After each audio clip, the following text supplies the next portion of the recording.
Hello दोस्तों, मेरे YouTube channel में आपका स्वागत है। दोस्तों, आज हम चर्चा करेंगे आर्मी के एग्जाम में आने वाले साइंस के कुछ महत्वपूर्ण प्रश्नों पर। दोस्तों, मैं जितने भी प्रश्न करवा रहा हूँ, प्रत्येक प्रश्न में जितने भी प्रश्न उभर के आते हैं, सभी प्रश्नों का हल वहीं पर करवाने का प्रयास करता हूँ। आप वीडियो को अंत तक जरूर देखें। आप मेरे यदि वीडियो को देखते हैं तो आपको काफी अच्छा महसूस होगा। और यदि दोस्तों आपको आर्मी भर्ती परीक्षा से संबंधित किसी भी प्रकार की तैयारी या फिर जानकारी चाहिए तो आप मेरे चैनल की प्लेलिस्ट में जाकर सभी प्रकार की जानकारी और सभी प्रकार की जो आर्मी का सिलेबस है उसकी क्लासें ले सकते हैं। तो दोस्तों, मैं पहले प्रश्न से शुरुआत करता हूं। अपन सामान्य विज्ञान पर ही चर्चा करेंगे, जो कि आर्मी के एग्जाम में जीडी हो, क्लर्क हो या फिर ट्रेडमैन, टेक्निकल, सभी में इस प्रकार के प्रश्न पूछे जाते हैं। तो दोस्तों, मैं पहले प्रश्न से शुरुआत करता हूं। प्रश्न पहला है, जीभ के कौन से भाग से कड़वा महसूस होता है? यानी अपना जो मनुष्य है, मनुष्य की जो जीभ होती है वो स्वाद का महसूस करवाती है। अब इसमें पूछा है कि जो कड़वा स्वाद है वो जीभ के कौन से भाग से मिलता है?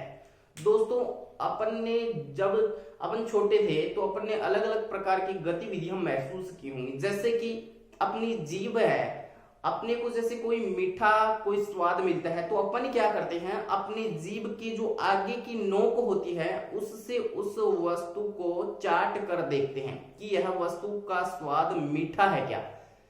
तो दोस्तों, सबसे पहले मैं आपको बता दूं, यदि मीठे का स्वाद लेना है तो जीभ का अग्रभाग ही काम में लेते हैं। सबसे पहले मीठे को हम चाट कर देखते हैं, इसका मतलब वह अग्रभाग है वो मीठा स्वाद ग्रहण करता है। अब दोस्तों, अपन ने क्या देखा, दूसरी चीज ये देखी कि अपन को कई बार घर वालों ने ऐसे बोल दिया कि नीम का रस पी लो।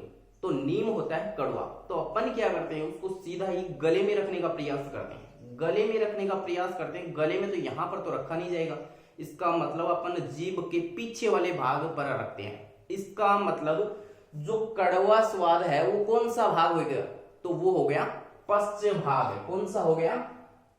पश्च भाग। यानी कि जीभ का जो पश्च भाग है वो अपने को कड़वे स्वाद का अनुभव करवाता है। अब अपन क्या करते हैं, कई बार तीखा खाने का प्रयास करते हैं, जैसे कि नमकीन खाते हैं। तो अपन क्या करते हैं, उसको हथेली पर रखते हैं और सीधा ही उसको जीभ के थोड़ा साइड में, बीच वाले भाग से थोड़ा साइड में रखते हैं। वहां पर अपने को नमकीन स्वाद मिलता है, या फिर बोलूं तो मैं तीखा स्वाद मिलता है। जैसे कि ये अपनी जीभ है, ये अपनी जीभ है और इस जीभ का ये पश्च भाग होता है, ये कड़वा स्वाद देता है। और ये जो जीभ की नोक होती है ये मीठा स्वाद देती है। अब जीभ के ऐसे दो पार्ट और होते हैं। तो दोस्तों, ये वाला भाग होता है, ये होता है नमकीन, और ये बीच वाला भाग होता है, ये होता है स्वादहीन होता है। तो दोस्तों, अब अपन चर्चा करें प्रश्न नंबर 2 पर। तो प्रश्न नंबर 2 क्या दे रखा है? 2 दे रखा है, अल्सर रोग का पता लगाने में प्रयुक्त यंत्र कौन सा है? यानी कि जो अल्सर रोग होता है उसका यदि पता लगाना हो तो प्रयुक्त यंत्र कौन सा है? तो दोस्तों, आपको मैं बता दूं, सबसे पहले अल्सर होता क्या है।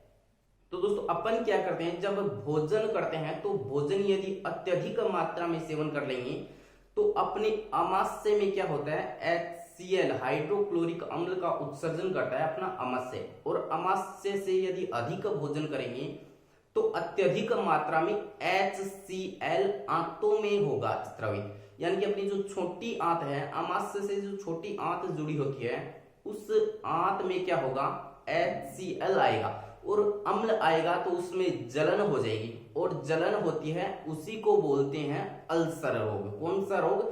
अल्सर रोग। अपने पेट में होती है छोटी आंत। तो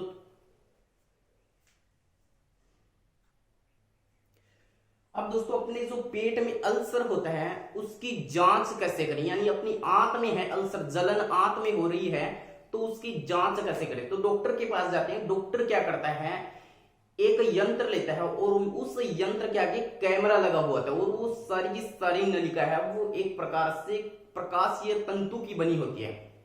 अब प्रकाशीय तंतु की यह नलिका है, इस यंत्र का नाम क्या है? तो दोस्तों, इस यंत्र का नाम है एंडोस्कोपी। कौन सा यंत्र? एंडोस्कोपी। कौन सा? तो अल्सर रोग का पता लगाने में प्रयुक्त यंत्र कौन सा हो गया दोस्तों? एंडोस्कोपी हो गया, एंडोस्कोपी। तो दोस्तों आपको मैं बता दूं कि इस एंडोस्कोपी से कई बार एग्जाम में अलग अलग तरह के प्रश्न पूछे जाते हैं। जैसे कि उसने पूछ लिया अपने पेट के आंतरिक भागों की किसी प्रकार की गतिविधि की यदि जांच करनी हो तो कौन सा यंत्र प्रयोग करेंगे, तो एंडोस्कोपी का प्रयोग करेंगे। दोस्तों इसमें क्या होता है, कैमरा लगा होता है और वो अपने मुंह से डालते हैं या फिर किसी भी भाग से डालते हैं और उसमें क्या करता है कि कैमरा फोटो क्लिक करता है और वह जो एंडोस्कोपी है यह प्रकाश के पूर्ण आंतरिक प्रभाव पर कार्य करता है। हेलो दोस्तों, मेरे YouTube चैनल में आपका स्वागत है। दोस्तों आर्मी भर्ती परीक्षा से संबंधित अपन सामान्य विज्ञान के कुछ महत्वपूर्ण प्रश्नों पर चर्चा करेंगे। दोस्तों मैं प्रत्येक प्रश्न में जितने भी प्रश्न बनते हैं मैं वहीं पर समझाने का प्रयास करता हूं।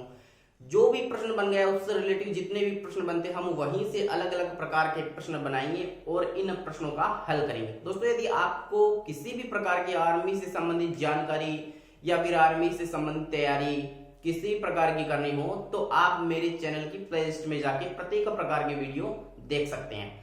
उसमें अच्छे प्रकार से मैंने गणित भी सॉल्यूशन करवा रखी है, जीके का भी करवा रखा है और सामान्य विज्ञान का भी करवा रखा है। तो दोस्तों अपन पहले प्रश्न से शुरुआत करते हैं। यदि आपको मेरा वीडियो अच्छा लगता है तो वीडियो के नीचे कमेंट करके मुझे अवश्य बताएं और यदि आपको वीडियो अच्छा लगे तभी उसको सब्सक्राइब करें, अन्यथा उसको सब्सक्राइब भी न करें। तो दोस्तों पहले प्रश्न से शुरुआत करता हूं। जीभ के कौन से भाग से कड़वा महसूस होता है, यानी कि अपनी जो जीभ होती है उस जीभ का कौन सा भाग कड़वे स्वाद का अनुभव करवाता है। तो दोस्तों मैं आपको बताऊं कि ये मनुष्य की जो जीभ होती है ये जीभ ऐसी होती है मनुष्य की। तो ये मनुष्य की जो जीभ है इस जीभ का ये जो अग्रभाग है इसको क्या बोलते हैं, अग्रभाग। कौन सा भाग है, अग्रभाग। और दोस्तों ये वाला भाग है इसको बोलते हैं पश्च भाग। कौन सा भाग, पश्च भाग। और ऐसे इसमें दो पार्ट और भी होते हैं।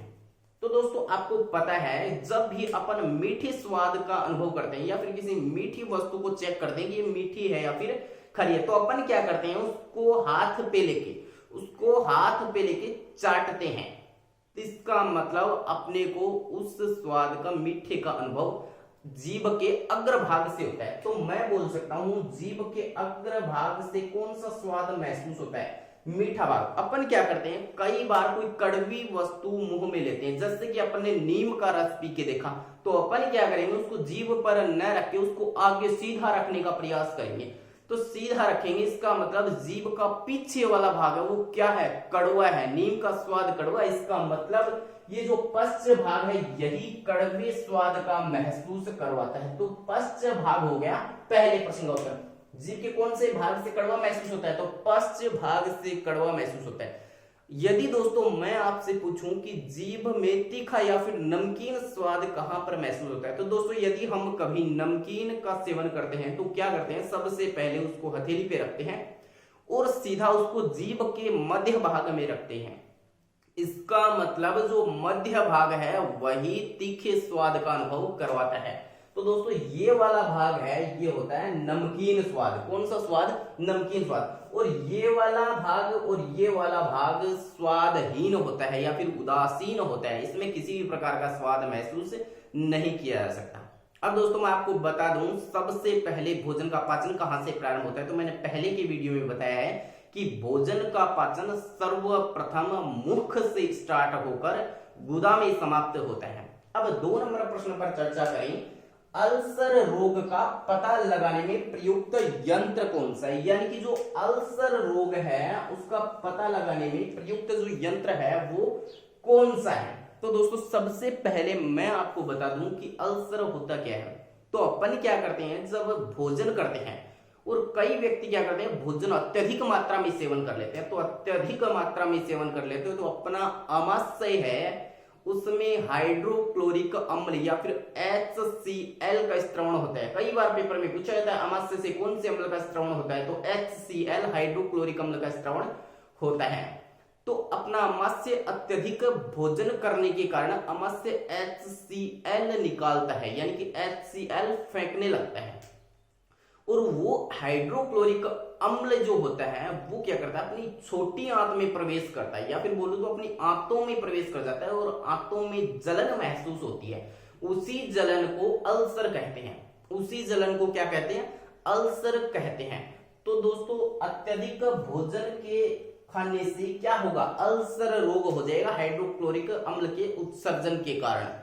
तो दोस्तों अपन क्या करते हैं, डॉक्टर के पास जाते हैं। डॉक्टर कैसे चेक करेगा, पेट में घुस के तो चेक करेगा नहीं, और कैसे चेक करेगा, तो वो चेक करेगा अपने मुख में एक नलिका देगा जिसका नाम है एंडोस्कोपी। क्या नाम है, एंडोस्कोपी यंत्र, एंडोस्कोपी। तो एंडोस्कोपी से अल्सर रोग का पता लगाया जा सकता है। प्रश्न कई बार आता है कि अपने पेट की या फिर शरीर के आंतरिक भागों की जांच करने में प्रयुक्त यंत्र कौन सा है, तो दोस्तों एंडोस्कोपी ही वह यंत्र है।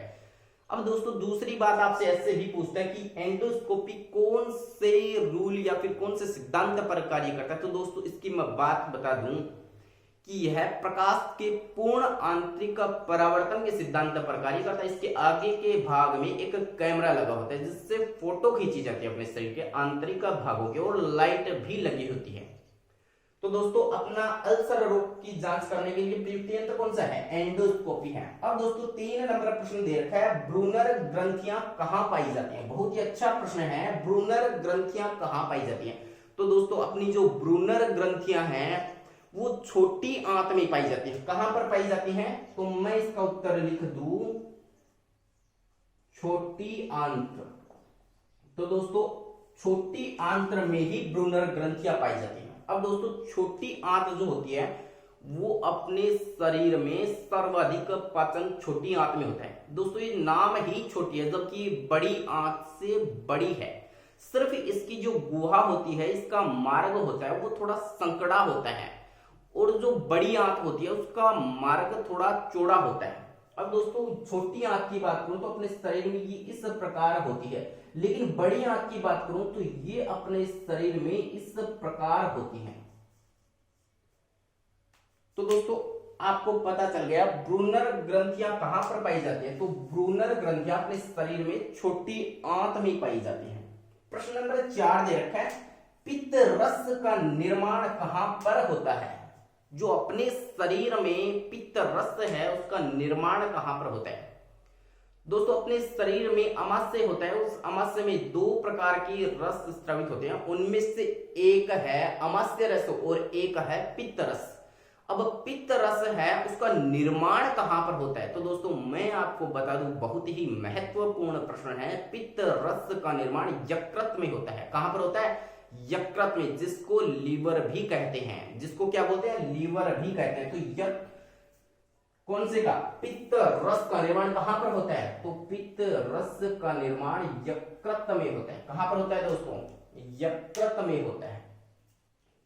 तो दोस्तों अपना पित्त रस है उसका निर्माण तो होता है यकृत में, तो इस पित्त रस का संग्रहण कहां पर होता है। कई बार पूछता है कि पित्त रस का भंडारण या फिर संग्रहण कहां पर होता है, तो दोस्तों याद रखें पित्ताशय में इसका संग्रहण या फिर भंडारण होता है। कई बार लोग क्या करते हैं, पित्ताशय नाम देखकर पित्त रस का निर्माण भी इसी का उत्तर कर देते हैं, जबकि दोस्तों पित्ताशय में इसका भंडारण होता है और यकृत में इसका क्या होता है, निर्माण होता है। अब दोस्तों अगला 5 नंबर प्रश्न दे रखा है, मूत्र का पीला रंग का कारण है। मूत्र का पीला रंग का कारण है। तो दोस्तों मूत्र, अपने मनुष्य का जो मूत्र है उस मूत्र का पीला रंग का कारण है यूरोक्रोम। क्या है, यूरोक्रोम वर्णक। यूरोक्रोम वर्णक के कारण मनुष्य के मूत्र का रंग होता है पीला। अब दोस्तों अपन बात करें, अपने मूत्र में सर्वाधिक 95% तक पानी उपस्थित होता है। क्या उपस्थित होता है, पानी। और दोस्तों इस यूरोक्रोम वर्णक का जो निर्माण है वो पित्त रस के द्वारा ही होता है। तो दोस्तों ये अपने 5 प्रश्न हैं, 5वां प्रश्न है जिसका उत्तर हो गया यूरोक्रोम वर्णक। प्रश्न नंबर 6 दे रखा है, बिलिरुबिन की अधिकता से होने वाला रोग कौन सा, यानी कि अपने शरीर में यदि बिलिरुबिन की मात्रा बढ़ जाए अपने शरीर में यदि बिलिरुबिन की मात्रा बढ़ जाए या फिर अधिकता हो जाए तो दोस्तों इससे होने वाला रोग है वो हो गया पीलिया। यानी कि अपने शरीर में यदि कौन से की बिलिरुबिन की अधिकता हो जाए, मात्रा बढ़ जाए तो पीलिया रोग हो जाएगा। पीलिया रोग में कौन सा अंग प्रभावित होता है? कई बार आर्मी के एग्जाम में प्रश्न पूछा गया कि पीलिया रोग में अपने शरीर का कौन सा अंग प्रभावित होता है। तो दोस्तों याद रखें, यकृत या फिर लीवर बोलो तो वही इससे प्रभावित होने वाला महत्वपूर्ण अंग है। दोस्तों पीलिया में क्या होता है कि अपनी त्वचा, नाखून, जीभ और आंखों का रंग हल्का हल्का पीला पड़ जाता है और वो पीला पड़ता है बिलिरुबिन के कारण। तो दोस्तों बिलिरुबिन की अधिकता से कौन सा रोग हो जाएगा? पीलिया हो जाएगा। प्रश्न नंबर 7 है, बड़ी आंत्र का मुख्य कार्य क्या है? यानी अपने शरीर में जो छोटी आंत के चारों ओर बड़ी आंत है उसका मुख्य कार्य क्या है? तो दोस्तों उसका सिर्फ इतना ही कार्य है कि जल का अवशोषण करे। बड़ी आंत का मुख्य कार्य बस इतना ही है कि तू जल का क्या करे? अवशोषण। तो दोस्तों इसका उत्तर हो गया जल का अवशोषण। बड़ी आंत का मुख्य कार्य है जल का अवशोषण। अब बड़ी आंत की बात करूं तो दोस्तों ये छोटी आंत से छोटी होती है, नाम ही बड़ा है बाकी है ये छोटी। अगर इसकी मार्ग की या फिर गुहा की बात करूं तो ये होता है थोड़ा चौड़ा मार्ग होता है और दोस्तों इसका प्रारंभ पेट से होता है और गुदा तक इसकी लंबाई होती है। अब दोस्तों इसकी बात करूं तो कई बार अपने घरों में आपने नॉर्मल रूप से ये सुना होगा अपेंडिक्स हो गया, ऑपरेशन करवाना है, तो बड़ी आंत का ही एक अपशिष्ट भाग है अपेंडिक्स। तो अपने प्रश्न नंबर 7 का उत्तर हो गया बड़ी आंत का मुख्य कार्य हो गया जल का अवशोषण। प्रश्न नंबर 8 है, दूध में पाई जाने वाली प्रोटीन कौन सी है? दोस्तों दूध में पाई जाने वाली इसलिए प्रोटीन पूछी है, तो प्रोटीन होती है केसीन। कौन सी होती है? केसीन प्रोटीन अपने दूध में सर्वाधिक मात्रा में पाई जाती है। अब दोस्तों यदि केसीन प्रोटीन की बात करूं तो ये केसीन प्रोटीन स्तनधारी वर्ग के सभी जंतुओं के दुग्ध में मिलती है। यानी कि केसीन प्रोटीन जितने भी स्तनधारी जीव हैं उनके दुग्ध में केसीन प्रोटीन की मात्रा काफी अधिक होती है। यदि आपको अत्यधिक मात्रा में अलग से बाहर से केसीन का अगर मतलब भोजन के रूप में ग्रहण करना है तो आप सोयाबीन का सेवन करें। सोयाबीन में भी सर्वाधिक केसीन उपस्थित होती है। तो दोस्तों प्रश्न नंबर 9 दे रखा है, लैंगरहैंस द्वीप कोशिकाएं पाई जाती हैं। लैंगरहैंस द्वीप कोशिकाएं कहां पर पाई जाती हैं? अपना जो शरीर है उसमें लैंगरहैंस द्वीप कोशिकाएं कहां पर पाई जाती हैं? तो दोस्तों लैंगरहैंस द्वीप कोशिकाएं हैं वो पाई जाती हैं अग्नाशय ग्रंथि में। कहां पर पाई जाती हैं? अग्नाशय ग्रंथि में लैंगरहैंस द्वीप कोशिकाएं पाई जाती हैं। कई बार प्रश्न में पूछा गया कि लैंगरहैंस द्वीप कोशिकाओं का निर्माण कहां पर होता है या फिर कहां पर पाई जाती है? तो अग्नाशय में ही निर्माण होता है और वहीं पर पाई जाती है। अब दोस्तों अग्नाशय की बात करूं तो कई बार अग्नाशय ऑप्शन में ना देकर उसने ज्यादा बार यही शब्द दिया है पैंक्रियाज। क्या नाम दिया है? पैंक्रियाज वर्ड यूज किया है। तो दोस्तों अग्नाशय को ही इंग्लिश में पैंक्रियाज कहते हैं और यही शब्द वो प्रश्न में इस्तेमाल करता है। आप चाहे कोई भी पेपर उठा के देखिए पैंक्रियाज ही मिलेगा आपको, अग्नाशय ग्रंथि कहीं पर भी नाम नहीं मिलेगा। तो दोस्तों लैंगरहैंस द्वीप कोशिकाओं का निर्माण कहां पर होता है या फिर पाई कहां पर जाती है? तो अग्नाशय ग्रंथि में पाई जाती है, इसको पैंक्रियाज भी कहते हैं। अब दोस्तों प्रश्न नंबर 10 है, पाचन व श्वसन तंत्र का कॉमन भाग है। यानी कि पाचन तंत्र और श्वसन तंत्र दोनों हैं और दोनों का कॉमन भाग क्या होता है? दोस्तों आपको पता है अपन श्वसन मुख से भी करते हैं और नाक से भी करते हैं और भोजन का पाचन सिर्फ मुख से ही होता है। लेकिन इनका एक भाग ऐसा है जो कॉमन होता है, मिक्स होता है, और वो कहां पर होता है? दोस्तों आपको पता है अपना नाक है वो यहां से स्टार्ट होकर कहां पर खुलता है? तो दोस्तों वो गले में खुलता है। ऐसे ही अपना मुख है वो भी गले में है। तो कॉमन भाग हो गया इनका गला और गले में होता है ग्रसनी। क्या होता है? ग्रसनी। उसी को पाचन और श्वसन तंत्र का कॉमन भाग कहते हैं। तो इसका उत्तर हो गया ग्रसनी। क्या हो गया? ग्रसनी। तो दोस्तों पाचन तंत्र व श्वसन तंत्र का कोमल भाग क्या हो गया, ग्रसनी हो गया। अब दोस्तों यदि मैं आपसे बात करूं कि ये जो लैंगरहैंस द्वीप कोशिकाएं होती हैं, तो कोशिका की खोज किसने की? दोस्तों आपको पता होना चाहिए कि कोशिका की खोज किसने की। तो दोस्तों कोशिका की खोज की रॉबर्ट ब्राउन ने। किसने की? रॉबर्ट हुक ने। सॉरी, किसने की? रॉबर्ट हुक ने कोशिका की खोज की। किसने की? Robert Hooke. रॉबर्ट हुक ने कोशिका की खोज की। और एक प्रश्न आता है कि कोशिका सिद्धांत किसने दिया? तो स्लाइडेन और स्वान ने कोशिका सिद्धांत दिया। तो दोस्तों ये थे आज के अपने सामान्य विज्ञान से संबंधित महत्वपूर्ण 10 प्रश्न जो कि आर्मी के एग्जाम में काफी बार पूछे जाते हैं। दोस्तों यदि आपको वीडियो अच्छा लगता है तो एक बार अवश्य कमेंट करें। धन्यवाद।